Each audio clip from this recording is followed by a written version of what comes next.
ಆದ್ರೆ ಅವರಿಗೆ ಕನ್ನಡದ ಬಗ್ಗೆ ಭಾರಿ ಪ್ರೀತಿ ಇದೆ, ಕಾಳಜಿ ಇದೆ. ಸುಬ್ಬಾರೆಡ್ಡಿ ಅವರಿಗೆ ತುಂಬ ಕನ್ನಡದ ಬಗ್ಗೆ ಕಾಳಜಿ ಇರುವಂಥ ವ್ಯಕ್ತಿ.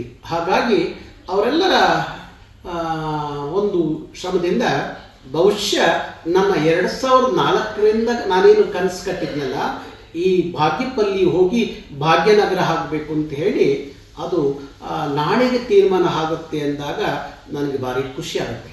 ಇದು ಬೇಕು. ಈ ನೆಲದ ರಾಜಕಾರಣಿಗಳಿಗೆ ಈ ಥರದ ಕನ್ನಡದ ಪ್ರೀತಿ, ಕಾಳಜಿ, ಸಂಸ್ಕಾರ ಇದು ಬೇಕು.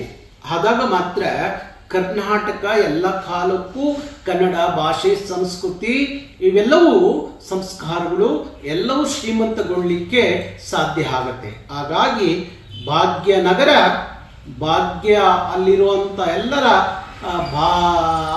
ನಗರದಲ್ಲಿ ವಾಸ ಮಾಡುವಂಥ, ಆ ತಾಲೂಕಲ್ಲಿ ವಾಸ ಮಾಡುವಂಥ ಎಲ್ಲರ ಪಾಲಿಗೆ ಭಾಗ್ಯ ಪಾಲಿಸ್ಲಿ ಅಂತ ಹೇಳ್ತಾ ಬಹುಶಃ ಮತ್ತೊಮ್ಮೆ ಕರ್ನಾಟಕ ಸರ್ಕಾರವನ್ನೇ ವಿಶೇಷವಾಗಿ ಕನ್ನಡಿಗರ ಪರವಾಗಿ ನಾನು ಅಭಿನಂದಿಸ್ತೇನೆ. ನಮಸ್ಕಾರ.